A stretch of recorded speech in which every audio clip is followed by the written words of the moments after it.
Hello दोस्तों, आज हम लोग करने जा रहे हैं cost volume profit analysis.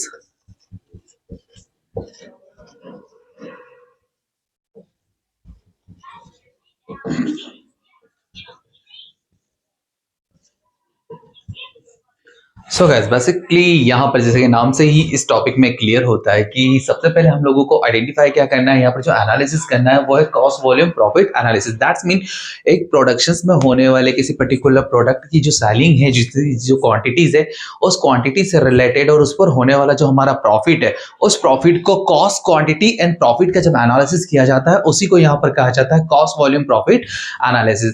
Basically इसका जो एनालिसिस हम लोग करते हैं वो इसलिए करते हैं कि यहाँ पर हम लोगों को आइडेंटिफाई करना होता है कि जब हम लोग जितना भी प्रोडक्शंस कर रहे हैं, इस प्रोडक्शंस के बिहाफ पर जितनी हमारी क्वांटिटीज है, उस क्वांटिटी को इंक्रीज या डिक्रीज करने पर उसका जो इफेक्ट होगा वो हमारा इफेक्ट किस पर आएगा? प्रॉफिट पे। क्लियर? बेसिकली अगर देखा जाए प्रोडक्शन हम लोग ज्यादा करेंगे तो प्रोडक्शन अगर हम लोग ज्यादा करते हैं तो डेफिनेटली प्रोडक्शन ज्यादा करने से टर्नओवर हमारा इंक्रीज होगा, जिससे हमारा प्रॉफिट ऑटोमेटिकली इंक्रीज हो जाएगा। दूसरा, यहां पर जब हम लोग प्रोडक्शंस करते हैं तो इस प्रोडक्शंस की जो कॉस्ट होती है, इस कॉस्ट को मिनिमाइज करना। मिनिमाइज कैसे करेंगे? जितना ज्यादा प्रोडक्शंस हम लोग करेंगे उसके बिहाफ पर इसकी जो कॉस्ट आती जाएगी वो क्या होती जाएगी? कम होती जाएगी, और उसका जो सेल्स है, उसका जो टर्नओवर है, वो ऑटोमेटिकली क्या होता जाएगा? यहाँ पर इंक्रीज होता जाएगा। सो गाइस, बेसिकली यहां पर इसकी जो कॉस्ट है, इस कॉस्ट को हम लोग क्या देखते हैं? यहां पर जब कॉस्ट इंक्रीज होती है तो प्रॉफिट क्या हो जाएगा? मिनिमाइज हो जाएगा। लेकिन अगर कॉस्ट को हम लोग मिनिमाइज रखेंगे तो ऑटोमेटिकली हमारा जो प्रॉफिट रहेगा वो क्या रहेगा?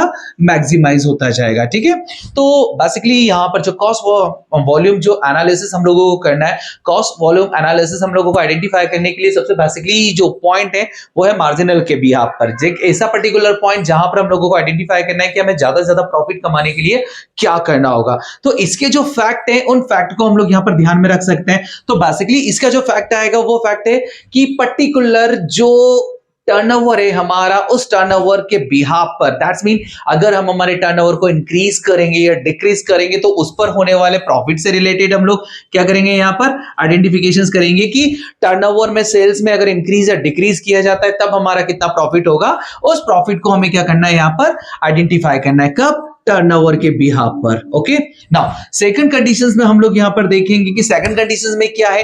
अगर हम लोगों को ज्यादा प्रॉफिट कमाना है तो ज्यादा प्रॉफिट कमाने के लिए हमें कितना सेल्स करना पड़ेगा? ठीक है, तो हमें सेल्स आइडेंटिफाई करने के लिए भी क्या करना होता है? कॉस्ट वॉल्यूम प्रॉफिट एनालिसिस की कैलकुलेशंस और एनालिसिस हम लोगों को करना होता है। थर्ड कंडीशंस में अगर हम लोग यहां पर देखें तो जो पर्टिकुलर प्रोडक्शन है उस प्रोडक्शन में ऐसी कौन सी कॉस्ट रखी जाए जिस पर हम लोगों को मैक्सिमम प्रॉफिट हो सके। तो कॉस्ट के बिहाफ पर हम लोगों को क्या करना है? प्रॉफिट को मैक्सिमाइज करना है।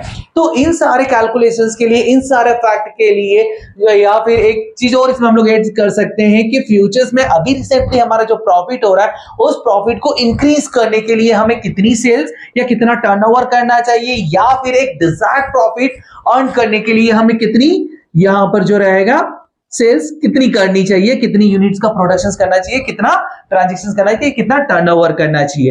तो इस चीज से रिलेटेड जब आइडेंटिफिकेशन हम लोग करते हैं, एनालिसिस करते हैं, तो फ्यूचर में होने वाले प्रॉफिट या फिर फ्यूचर्स में हम हमारे प्रॉफिट को कैसे आइडेंटिफाई कर सकते हैं, कैसे इंक्रीज कर सकते हैं, इन और कॉस्ट को कैसे डिक्रीज कर सकते हैं, उसके लिए जो एनालिसिस किया जाता है उस एनालिसिस को हम लोग यहां पर कहते हैं cost volume profit analysis. Okay guys, basically इसके कंसेप्ट को समझना है तो इसके कंसेप्ट को हम लोग दो तरीके से समझ सकते हैं। एक शॉर्ट फॉर्म में अगर देखा जाए तो यहां पर कॉस्ट प्रॉफिट, जो कॉस्ट वॉल्यूम प्रॉफिट एनालिसिस है, इसका पहला जो कंसेप्ट है वो ये है कि कॉस्ट वॉल्यूम प्रॉफिट से हम लोग एक ऐसी चीज को आइडेंटिफाई कर सकते हैं, एक ऐसे पर्टिकुलर पॉइंट को आइडेंटिफाई कर सकते हैं जहां पर हम लोग जितना प्रोडक्शंस कर रहे हैं, हमारी जो प्रोडक्ट की कॉस्ट आ रही है वो कॉस्ट पर ऐसी कॉस्ट हो जहां पर हम लोगों को अगर प्रॉफिट नहीं हो रहा तो लॉस भी नहीं होना चाहिए। दैट्स मीन हम लोगों को वहां पर आइडेंटिफिकेशन से एक पॉइंट जिसे हम लोग कह सकते हैं break even point, that's mean जहां पर ना प्रॉफिट हो रहा है या ना लॉस हो रहा है। ठीक है, तो उस एनालिसिस को हम लोग इस चीज से, कॉस्ट वॉल्यूम प्रॉफिट एनालिसिस से इजीली आइडेंटिफाई कर सकते हैं ताकि हमारे बिजनेस में फ्यूचर्स में हम लोगों को लॉस ना हो। सेकंड फैक्ट, अगर हम लोग यहां पर इसका जो कंसेप्ट है उस कंसेप्ट को अगर देखें तो यहां पर हम लोग क्या कर रहे हैं? सेकंड फैक्ट में कॉस्ट के साथ जो हमारी क्वांटिटी है, जो हमारा वॉल्यूम है, और उसी के साथ प्रॉफिट, इन तीनों को एक साथ हम लोग क्या कर सकते हैं? आइडेंटिफाई कर सकते हैं। तो यहां पर जब तीनों को एक साथ आइडेंटिफाई करने के लिए जो एनालिसिस है वही हमारा कॉस्ट वॉल्यूम प्रॉफिट एनालिसिस है। I hope so guys video समझ में आया हो। सो गाइस प्लीज लाइक कीजिए, शेयर कीजिए, सब्सक्राइब कीजिए। Thank you.